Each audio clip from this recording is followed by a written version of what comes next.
Tema khotbah hari ini adalah Allah yang mengubah kejahatan menjadi kebaikan.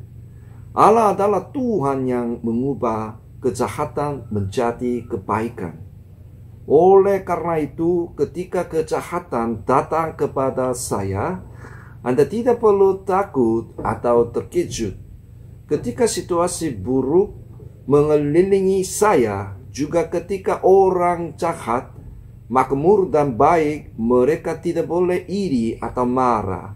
Amsal 24:19 mengatakan bahwa jangan menjadi marah karena orang yang berbuat jahat, jangan iri kepada orang fasik.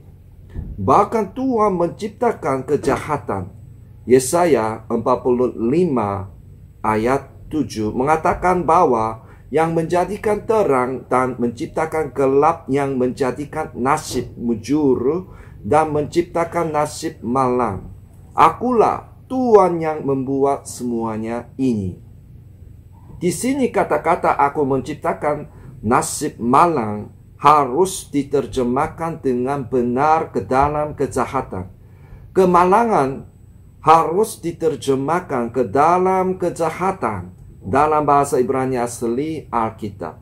Bagaimana bisa Allah yang suci dan adil menciptakan kejahatan? Oleh karena itu, kejahatan diartikan sebagai kesulitan. Karena Tuhan menciptakan kejahatan, ada kejahatan, dan Dia memunculkan dan menampakkan kebaikan. Anda memusnahkan kejahatan dengan kebaikan. Oleh karena itu, ketika kejahatan datang dan situasinya berjalan ke arah yang jahat bagi saya, jangan kaget dan jangan takut. Pada akhirnya kebaikan, kebenaran, dan kasih Tuhan akan terungkap. Tak lama lagi kejahatan akan hilang dan kebaikan akan menang. Kebaikan akan menang. Saya dapat mengatakan bahwa kejahatan ada untuk memperlihatkan kebaikan. Surat Petrus yang pertama 3 ayat 21 mengatakan bahwa juga kamu sekarang diselamatkan oleh kiasannya, yaitu baptisan. Maksudnya bukan untuk membersihkan kenajisan jasmani, melainkan untuk memohonkan hati nurani yang baik kepada Allah oleh kebangkitan Yesus Kristus. Pada surat ini, baptisan adalah tentang hati nurani yang baik untuk mencari Allah. Ini bukan tentang mengungkapkan dan menghilangkan kotorannya tubuh, tapi tentang menunjukkan hati nurani yang baik. Hanya keberadaan kejahatan dalam Yesus mengungkapkan kebaikan atau kebenaran, keadilan lebih lanjut. Hati nurani yang baik berasal dari kata Ibrani tahu. Oleh karena itu, hati nurani adalah pengetahuan tentang sesuatu. Jadi hati nurani yang baik adalah pengetahuan tentang kasih karunia dan kebenaran atau keadilan Yesus salib, dan hanya tahu bahwa itu kebenaran dengan kasih karunia. Dengan kata lain, kesadaran akan pengampunan dan keadilan. Paradoksnya, ada pengampunan dan kebenaran karena bersalah. Tuhan mengubah kejahatan menjadi kebaikan dalam semua situasi, mengungkapkan pengampunan dan keadilan Yesus Kristus. Saat keadaan memburuk, jangan fokus pada kejahatan. Jangan. Yang ada sekeliling kita, pikiran akan terganggu atau tersebar. Anda tidak akan dapat melihat keseluruhnya, namun hanya akan terus melihat bagiannya. Anda akan menjadi terobsesi dengan sesuatu yang bukan kesempurnaan, fenomena. ini disebut kekhawatiran dalam Alkitab. Surat Petrus yang pertama berkata, serahkanlah segala kekhawatiranmu kepadanya, sebab ia yang memelihara kamu. Kekhawatiran diucapkan merimna merijo dalam bahasa Yunani.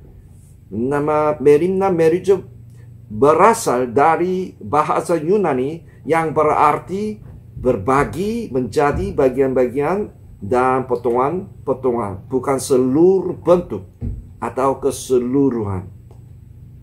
Yakub mengalami banyak kesukaran.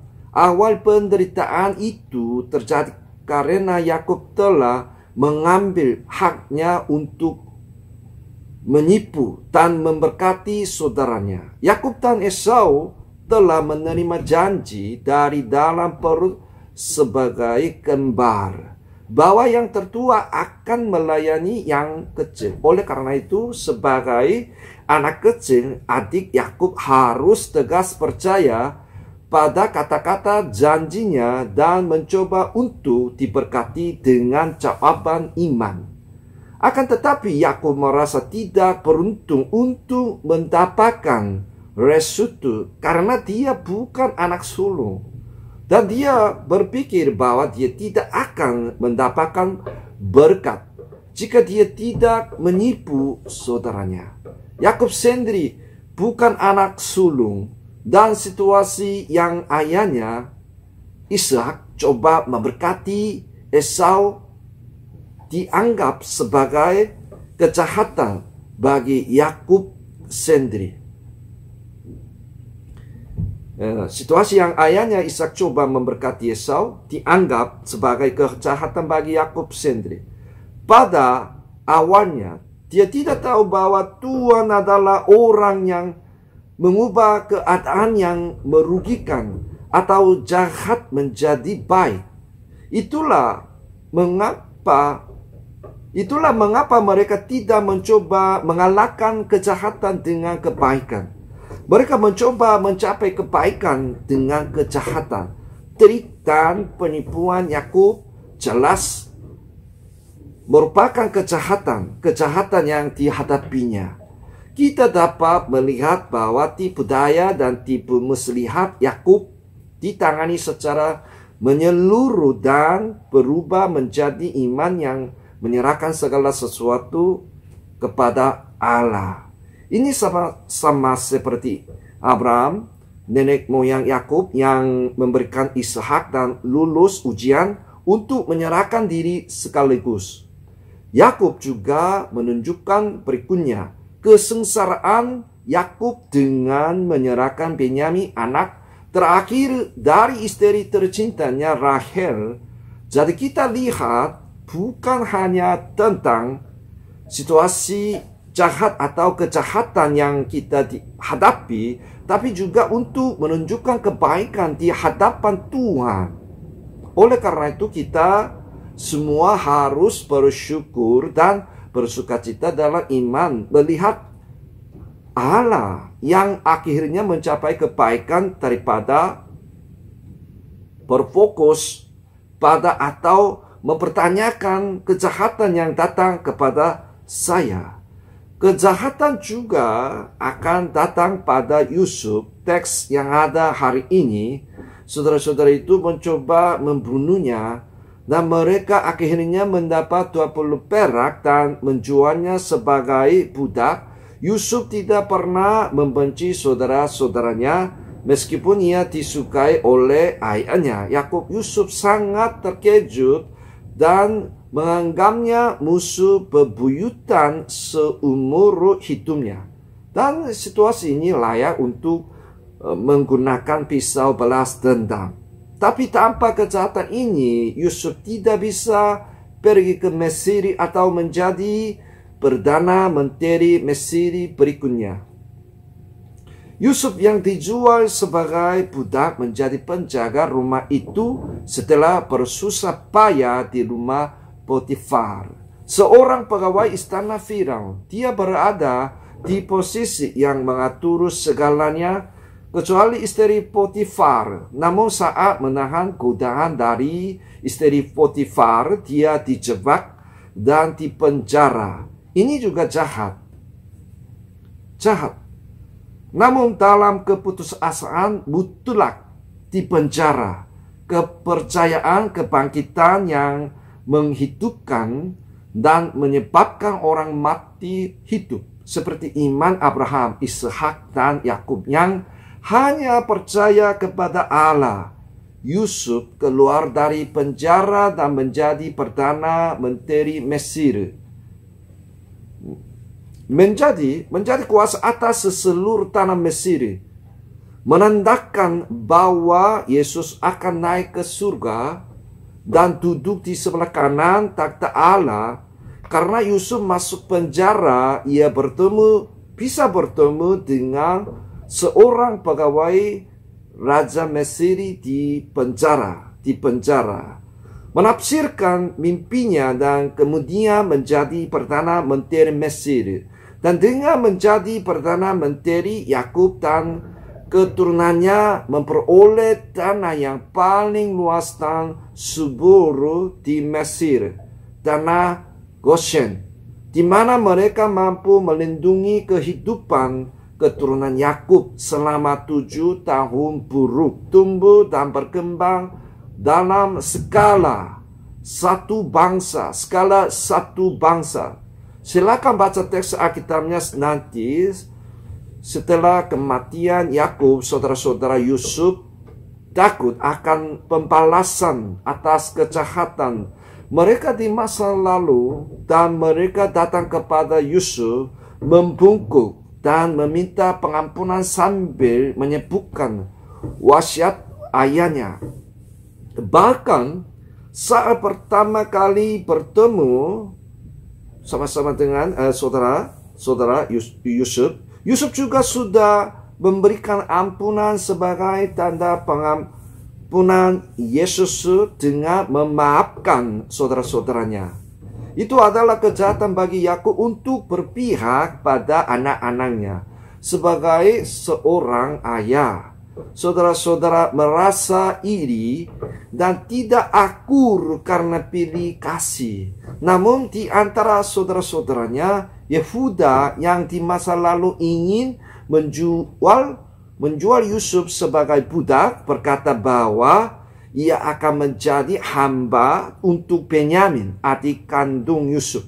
Yehuda yang di antara saudara-saudaranya mengajukan untuk menjual Yusuf sebagai budak di masa lalu berkata bahwa ia akan menjadi hamba untuk Benyamin, adik kandung Yusuf. Sehingga ia membiarkan hatinya yang tertekan hancur dan menyebabkan pengampunan dan rekonsiliasi lengkap. Demikianlah Tuhan mengubah kejahatan menjadi kebaikan.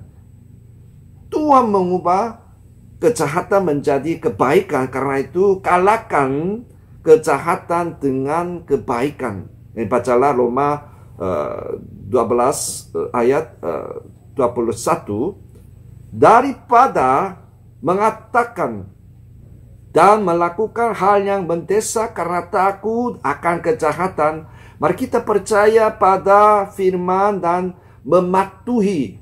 Mari kita lihat keseluruhan perjanjian dan buang kekhawatiran kita. Dalam Yohanes 13 ini, Yesus mengatakan bahwa ketika Yudas Iskariot pergi untuk menjual Yesus dengan makan malam suci, anak manusia, Yesus mendapat kehormatan dan Tuhan juga mendapat kehormatan karena anak manusia. Yesus akhirnya melihat kemuliaan yang diberikan Allah untuk berbuat baik.